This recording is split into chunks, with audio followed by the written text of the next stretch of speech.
चलो अभी हम रेफरेंस वेरिएबल समझेंगे। रेफरेंस वेरिएबल से पहले हमें वेरिएबल पता है ना क्या होता है। देखो ध्यान से, मैं यहाँ पे a इज़ इक्वल टू 10 और b is equal to a लिख रहा हूँ, ठीक है।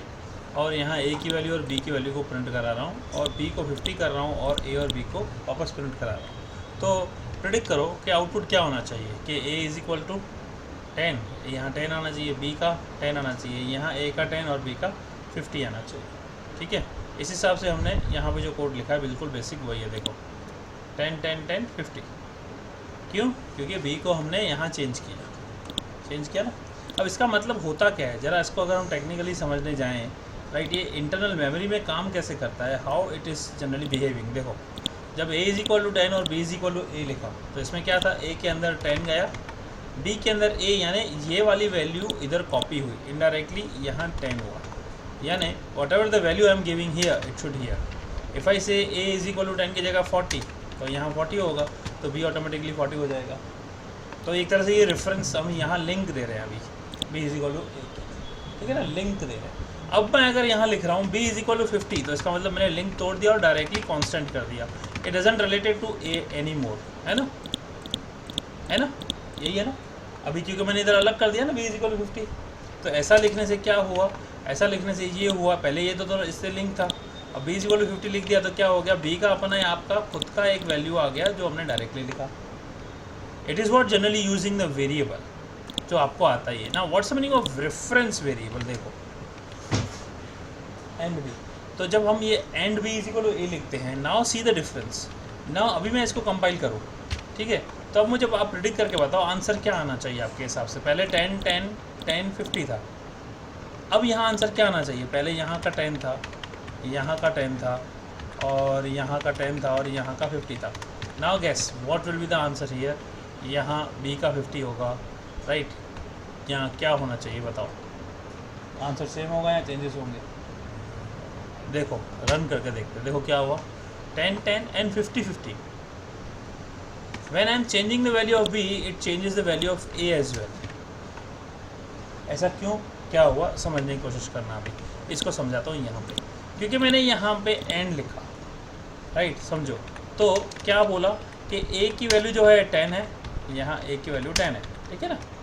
Now I am giving and b, and b is equal to what, यानी इसका मतलब क्या है, जहाँ b है उधर ही, जहाँ a है वहीं पे b डिक्लेयर करो। तो a और b अलग लोकेशन नहीं है, यहाँ अलग अलग लोकेशन है, right.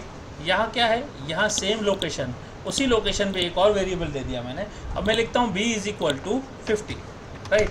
Now what will happen here, it will change to 50। Now what is the value of a, a भी 50 b भी 50। रेफरेंस वेरिएबल का मतलब क्या हुआ, एक ही लोकेशन के दो नाम, लोकेशन एक ही है, इसका देखना हो तो मैं यहाँ लिख सकता हूँ। Now see here, if I say let me remove the b, okay. Now यहाँ एक और चीज़ दिखाता हूँ, how would I know the address of a, how would I know the address of a। मुझे a की एड्रेस पता करनी हो तो simply I print and a, समझे। How would I see the address of b, what I write and b, okay, same thing. Now here again here and b, okay. Now compile करते हैं। Now देखो इसमें मैंने क्या किया, यहाँ reference हटा दिया है, ठीक है। अब इसको रन, अब रेफरेंस हटा दिया तो a और b देखेंगे कि a और b की वैल्यू 10 10 10 50 होगी। लेकिन अब एड्रेस पे ध्यान देना, तो एड्रेस पे ध्यान दोगे तो पता चल जाएगा what is the value of a, what is the value of b। आपको पता चलेगा what is the address of a and address of b पता करने के। देखो I am compiling and running, देखो अभी क्या आया, a की वैल्यू 10 है। नाउ a की एड्रेस देखो 0x22FE3C। नाउ b की एड्रेस देखो, क्या सेम है क्या अलग है, अलग है ना। इसका मतलब a अलग लोकेशन है, b अलग लोकेशन है, ठीक है ना। जैसे यहाँ पे दिखाया कि a अलग लोकेशन है, b अलग लोकेशन। a की वैल्यू क्या है, b की वैल्यू क्या है, नहीं बात कर रहा हूँ, लोकेशन। यहाँ लोकेशन क्या है, ये B3 है, ये B5 है ना।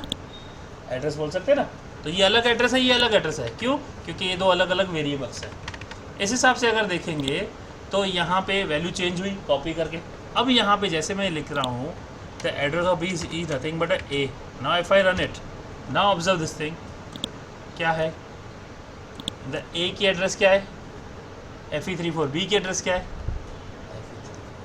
यानी अभी जो सेकंड सिनारियो बताया, ए की एड्रेस क्या है, बी की एड्रेस क्या है, J3, तो रेफरेंस वेरिएबल का मतलब क्या हुआ, two variables at the same name. It can be 2 और मोर भी हो सकते हैं, 3 भी हो सकते हैं, 4 भी हो सकते हैं, कितने भी हो सकते हैं। मैं अगर लिखूँ integer and see nothing but N B, यहाँ ए कुछ भी लिख लूँ, तो इसका मतलब क्या हुआ, यहाँ सी भी है। अब सी लिखूँ, बी लिखूँ, ए लिखूँ, बात तो एक ही एड्रेस की हो रही है, समझे। इसको बोलते हैं रेफरेंस वेरिएबल, यानी ऑल्सो नोन एज, यानी एक के यानी also known as same address. या हम बोल सकते हैं कि एक ही एड्रेस को, अब समझ लो एक दुकान है, एक दुकान की एक एड्रेस होगी, उस एक दुकान के नाम इसके दुकान के बाहर 2 बोर्ड लगे हैं, राइट। एक का नाम है ABC कंपनी, दूसरे का नाम है XYZ कंपनी, दोनों की एड्रेस क्या है, सेम ही है। अब एक ही एड्रेस पे 2 शॉप चल रही है, तो क्या फ़र्क पड़ेगा, 2 अलग अलग कंपनियों के नाम है, तीसरी कंपनी का भी नाम लगा दिया तो क्या होगा, एड्रेस तो वही है। अगर एक बोर्ड हटा दिया जाए तो एड्रेस थोड़ी जाएगा, एड्रेस तो फिर भी वही रहेगी। इस तरह से होता है रेफरेंस वेरिएबल, समझना होता है। समझ में आया रेफरेंस।